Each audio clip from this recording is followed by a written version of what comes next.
planet's on fucking fire. Hey everybody, I'm Nikki and this is Backyard Politics.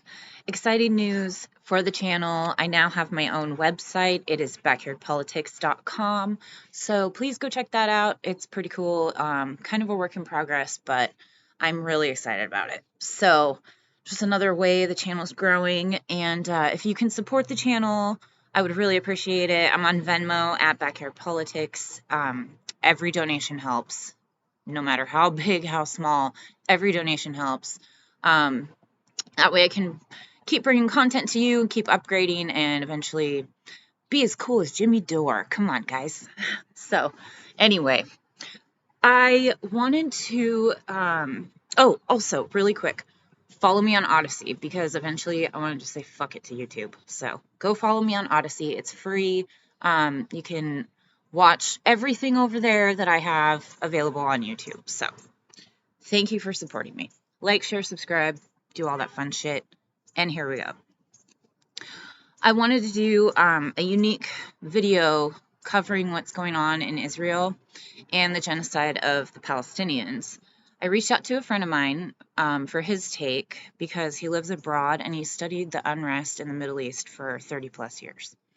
I'm keeping his name anonymous for safety reasons, but he's our new foreign correspondent and has educated me, and he put together a video for all of us explaining what is going on overseas.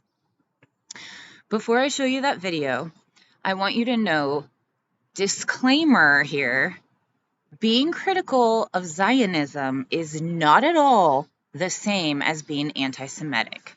In fact, there are extreme leftist Jews in Israel that are siding and helping with Palestinians. So, that being said, our foreign correspondent and myself have put together a little bit of a background to let you understand more of like why things are the way they are and what is happening over there exactly. So, after World War II, the UK and the US pressured heavily for the Jews who had been displaced by Hitler to immigrate to Palestine. At that time, only 3% of the population of Palestine were Jews. 3%, right? The Palestinians saw their country being taken over by Zionists who wished them dead. More and more countries were sending the Jewish immigrants to Palestine. The Palestinian people decided to take a stand. They peacefully protested the Zionists until it became impossible to do so. Riots broke out around the Western Wall and in the Al-Aqsa Mosque in Jerusalem. More Palestinians joined in the uprising to save their people. In 1933, a big revolt broke out after yet another wave of Jewish immigrants hit Palestine, totaling 250,000. The Jewish population in Palestine was now at 30%. Remember, it was at 3. Now it's at 30. And not just by people that are immigrating, right? These are people who want to immigrate and then kill off the people that are already there. Kind of like what the United States did to Native Americans. Just saying. So, from 1936 to 1939, the big Palestinian Revolution broke out. This was bigger than previous uprisings, which started with a 6-month strike. During this time, Britain established the Peel Commission, recommending dividing the country between the Arab state and the Jewish state, leaving Jerusalem under Britain's control. This would essentially kick out hundreds of thousands of Arabs from their homes. The Jewish state would go from owning 5.5% to 33% of Palestine. Obviously, Palestinians did not agree to this. I want you all to keep in mind also that a lot of the right wing is like, oh, fuck these Mexicans coming in and stealing our jobs. Put yourself in this position, okay? Seriously. And it's not the Mexicans taking your fucking jobs. It's the empire. Under pressure from the Palestinian people and their uprising, Britain used the MacDonald White Paper preventing Jewish Britain issued the MacDonald White Paper preventing Jewish immigration to Palestine after 5 years and offered Palestinians independence in their own country within 10 years. Within their own country. Zionists rejected this offer. In 1947, Britain withdrew from Palestine. The UN convened and proposed Resolution 101, which meant they were going to give Zionists even more land than previous proposals, from 6.5% to 56% of Palestine. Jerusalem stayed under special international regime. The US and the Soviet Union supported this, while Palestinians obviously rejected this colonialism. War was imminent. In 1948, Britain left Palestine and war broke out between Arabs and Zionists. The Zionists won, occupying 78% of Palestine and established Israel. So the Zionists now control 78% of Palestine, and they want the Palestinians dead. And then they established the birth of Israel. So these Zionists, again, not these Jews, different thing, okay? These Zionists are doing exactly to the Palestinian people as was done to them by Hitler. The following year, Israel joined the UN and was internationally recognized. Because of the 1948 war, Jerusalem was divided into 2 parts. The western part belonged to the Zionists, and the eastern was now under Jordanian control. Remember, this is Palestine, okay? In 1967, Zionists took control of Jerusalem. So now they had Israel, they had Jerusalem. Palestine was liberated by the Iraqi and Syrian armies, but had it not been for the betrayal of the Arabs in the war, Palestine would now be free. The Arabs had stopped the war against Israel. Israel regained its strength again and occupied the rest of the Palestinian territories.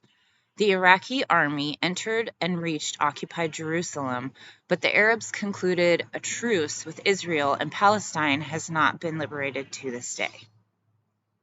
The main goal of these Zionists is complete and total control of the land and genocide of the Palestinian people. This brings me to what is happening today. The spark happened when the Israelis took over Palestinian homes. After that, the residents took to the streets in peaceful demonstrations against the seizure of their homes, right? So I don't want to compare what's going on in the United States too much to what's going on over there, because it's really not the same. But keep in mind, our rent moratorium, or whatever the hell it's called, is up June 1st, and cops are kicking people out of their homes, right? This is all the police state. That's what I'm trying to get at. And our cops are trained by Israeli tactics. Just keep all that in mind. So, the residents took to the streets in Palestinian demonstrations against the seizure of their homes. The Israelis killed many Palestinian children with the protection of the occupied soldiers. After that, many clashes took place between the Palestinians and the occupation soldiers. Then the bombing began between the Palestinian residents and the occupation soldiers. It is known that the Israelis have lethal weapons and an iron dome that can resist missiles. Unlike the Palestinian residents, they have short-range missiles that barely cause an explosion. When the Palestinian resistance fires once, Israel will respond with 10 rockets at civilian homes. Palestinian children are being arrested and killed. They're also being tortured and beaten. The US, UK, Saudi Arabia, Kuwait, Jordan, Egypt are all allies of Israel. Iraq, Syria, Lebanon, Yemen, and Iran consider Palestinians allies. Okay? Therefore, you see that these countries are destroyed. Unlike Israel's allies, they are all safe. Are you following? I know it's a lot. Israel considers Iran, Iraq, Lebanon, Yemen, and Syria a threat to its interests. Iran is considered the only major threat. What was just being talked about? Us going to war with Iran, right? So Israel and their allies consider Iran a terrorist country. I hope this is all making sense to you. This is because if Iran and those ally countries stabilize and become more powerful, they will pose a serious threat to Israel. These countries, who are Shiite, believe Israel is an occupying country of the Palestinian lands. Unlike the Sunni Muslims, who are small and afraid, they made an alliance with Israel. Sunni Muslims also believe that Shiites are from the land of unbelief and that they all must be killed. This is why the Sunni Arab states, with help of America and Israel, brought ISIS to Iraq and Syria. The leader of the Shiites, Ali al-Sistani, urged people to fight ISIS in Iraq and liberate Iraq from ISIS terrorism because ISIS slaughtered many Iraqis under pretext of Islam. The Iraqis formed a faction called the Shiite Popular Mobilization Forces and fought ISIS, which occupied 4 Sunni provinces. Which brings me to Soleimani. He was an Iranian military commander and advisor who supported the PMF. He fought ISIS and helped train others to do the same. He thwarted the plans of Israel, America, and the Sunni Arabs, so they killed him. When your land is occupied and you do not have power and everyone around you is a collaborator with the occupation, what do? You will ask for help to liberate your land, and that is exactly what Iran is doing, helping the Palestinians return to their land. Therefore, sanctions remain in place to keep them down. I ask you, how can we liberate Palestine? How can the Palestinians return to their occupied lands? How is it allowed for this country to be occupied for more than 70 years?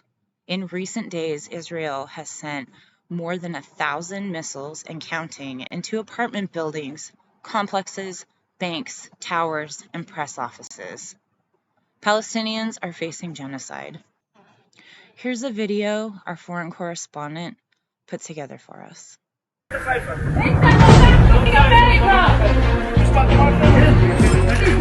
house!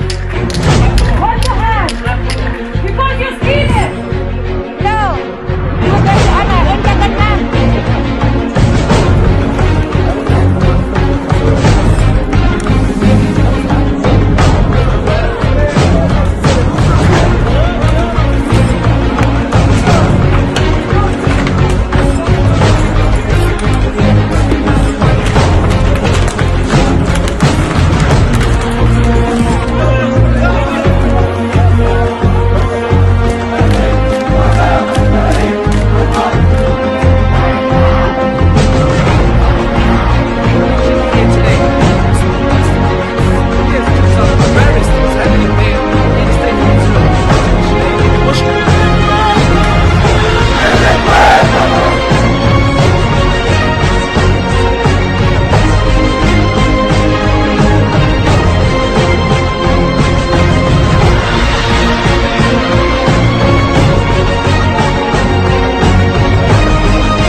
Lord.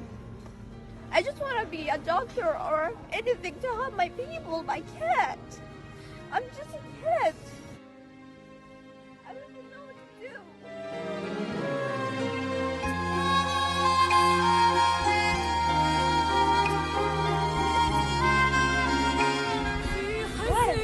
من وين مطلعهم؟ من الدار.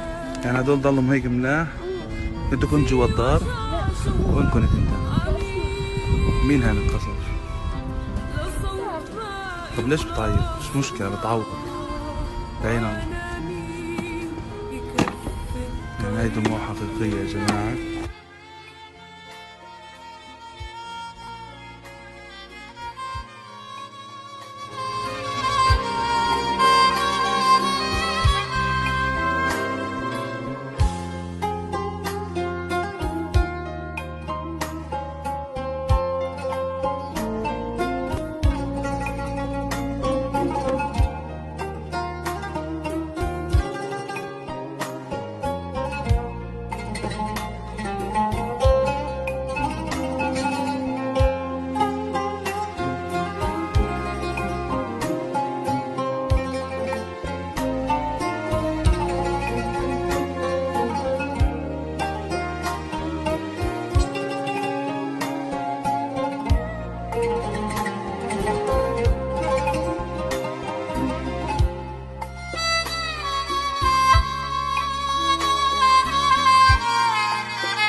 As you just saw in the video, Palestinian children are being arrested, beaten, and tortured. Just look at how one-sided this fight is. Here's an excerpt from CNN. Quote, Israeli airstrikes killed 232 Palestinians, including 65 children, according to the Hamas-run health ministry there. At least 12 people in Israel, including 2 children, have been killed by Palestinian militant fire from Gaza, according to the IDF and Israel's emergency service. Biden has been extremely weak on condemning the genocide because the Democrats and the Republicans fund the military-industrial complex, right? According to CNN Politics, the Biden administration notified Congress of a proposed U.S. weapons safe to Israel worth $735 million earlier this month, according to 2 sources familiar with the notification. The sale of the precision-guided weapons, which the administration approved for the latest outbreak of violence between Hamas and the Israeli government, is now being reviewed by Congress as concerns grow among progressive Democrats about the Biden administration remaining adamant that Israel has a right to defend itself from rocket attacks from Hamas. Defend itself? Give me a fucking break. What are they defending themselves from? The Palestinians are defenseless, basically. Like, give me a fucking break here.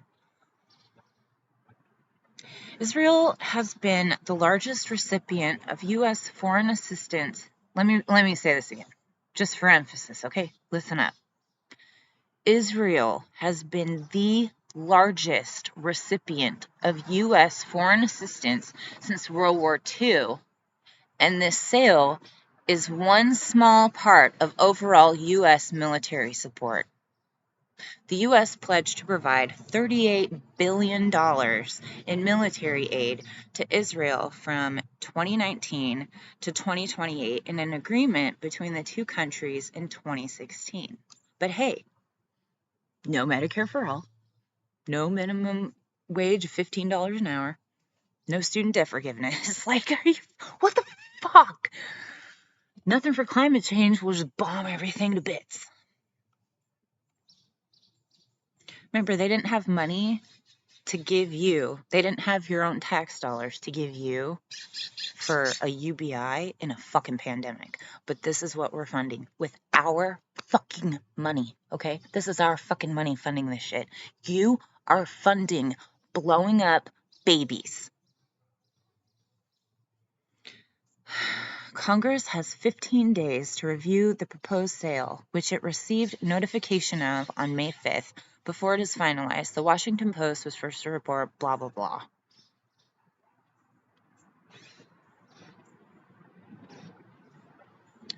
The U.S. also always passes legislation with hidden agendas in favor of Israel. They'll, like, slide it in on the side, you know, of these, like, relief packages or whatever. Remember when Ilhan Omar was critical of AIPAC? Like, where are you guys at now? And the backlash that she received from that, I am not defending the fucking squad at all. They're frauds, like, for real. I fucking can't stand them. They're more dangerous than Trump because they disguise themselves as good people. However, she was critical of AIPAC and people said she was being anti-Semitic. Fuck that.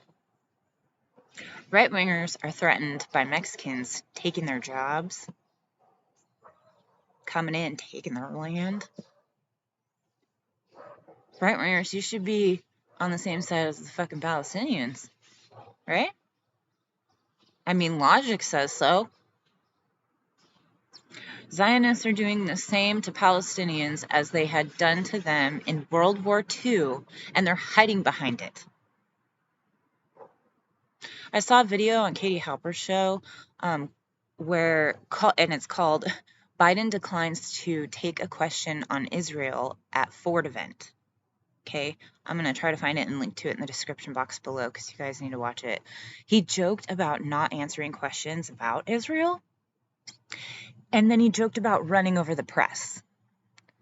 Protesters in America are being run the fuck over, and then their assailant is getting off scot-fucking-free. So, why did you vote for Biden? You thought he was the lesser of two evils? That sounds exactly like Trump to me. Exactly like Trump. And again, just to reiterate, our cops here in the United States of America are trained by Israeli tactics. Okay? Really think about that. That's why a lot of these things that you see on the news look pretty familiar. So one little last excerpt from CNN. Israeli airstrikes killed 232 Palestinians, including 65 children, according to the Hamas-run health ministry there. At least 12 people in Israel, including 2 children. Oh, I already read this part. I'm sorry. Including 2 children have been killed. So, like, you can see the differences here, right? They try to say, Israeli airstrikes killed 232 Palestinians, including 65 kids, according to Hamas. But at least 12 people in Israel, including 2 children, have been killed by Palestinian militant fire from Gaza. Militant fire, you fucktwats. Oh my God. Seriously? Look who funds CNN. Come on. Watch the commercials. Raytheon. Like, give me a fucking break. Come on. The fact that more Americans don't care about what is going on pisses me the fuck off. I actually heard someone the other day say, well, as long as they don't hit the U.S. Embassy. Really? These are babies that are being killed. These are children being killed. These are innocent civilians being killed, and you're okay with that? I have a friend over in that area. You're okay with that? Fuck you. These people are human beings, and we need to put faces and names with them again, because the United States has done a fantastic job of dehumanizing every single victim, every single black and brown person, every single poor, every single homeless. Let me read this again. Israeli airstrikes killed 232 Palestinians, including 65 children, according to the Hamas-run health ministry there. At least 12 people in Israel, including 2 children, have been killed by Palestinian militant fire from Gaza. Okay, what I see is the math, okay? 232 Palestinians or 12 Israelis.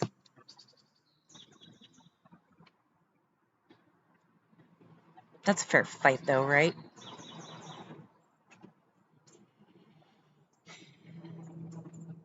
Here's another video that I would like to show you guys on what exactly is going on over there and how fair the fight is. Jacob, you know this is not your house. Yes, but if I go, you don't go back. So what's the problem? Why are you yelling at me? I didn't do this. I didn't do this. But It's easy to yell at me, but I didn't do this. you are stealing my house. And if I don't steal it, someone else is going to steal it. No one is allowed to steal it, يا عمي.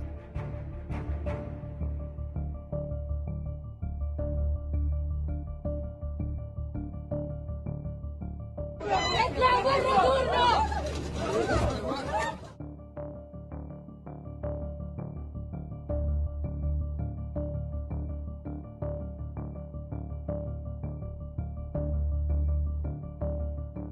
أنا دايما بخاف لما يطلعوا الجيران. أنا شفت قضية دار الغاوي لما حملوا أولادهم، أجوا فجروا الأبواب وحملوا أولادهم زتوهم الساعة 3 الصبح برا. النسوان بالشرطات، النسوان بقمصان النوم، الأولاد كمان. فأنا خايفة على بيتي، خايفة على أولادي، خايفة على كل شيء.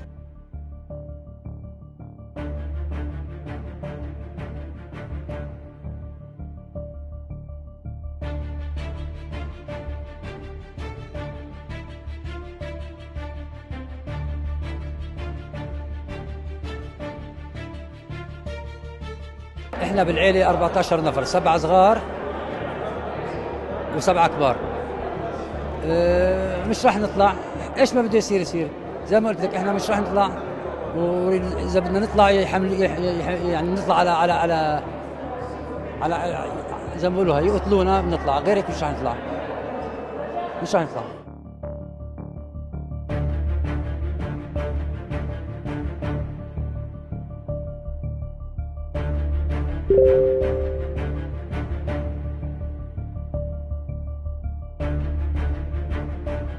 This case is the first case in a row of several cases for tens of families in Sheikh Jarrah, that what will happen here could apply also to the other families.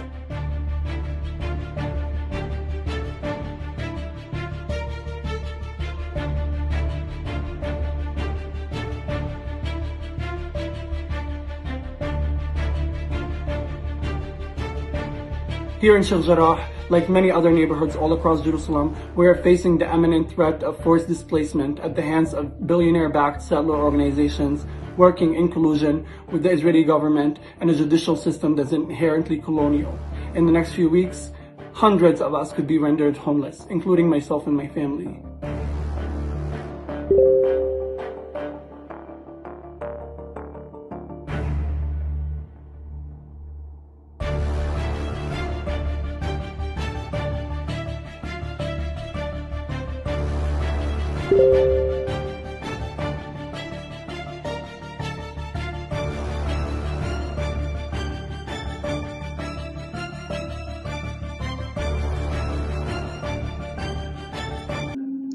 Currently, a ceasefire has been declared.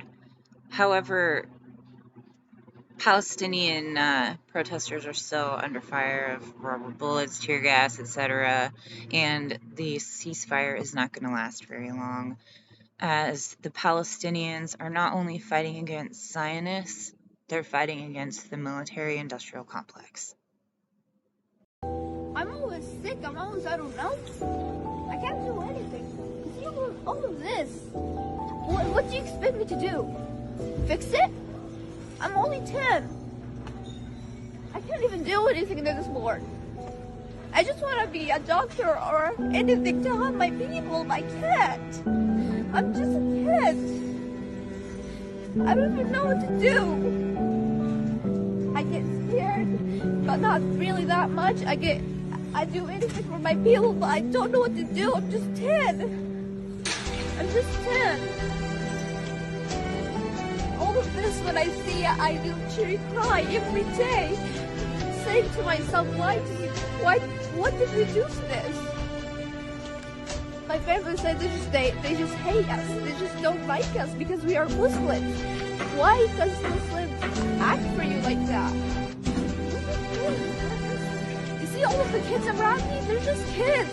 Why wouldn't you just send a missile to them and kill them? It's not fair.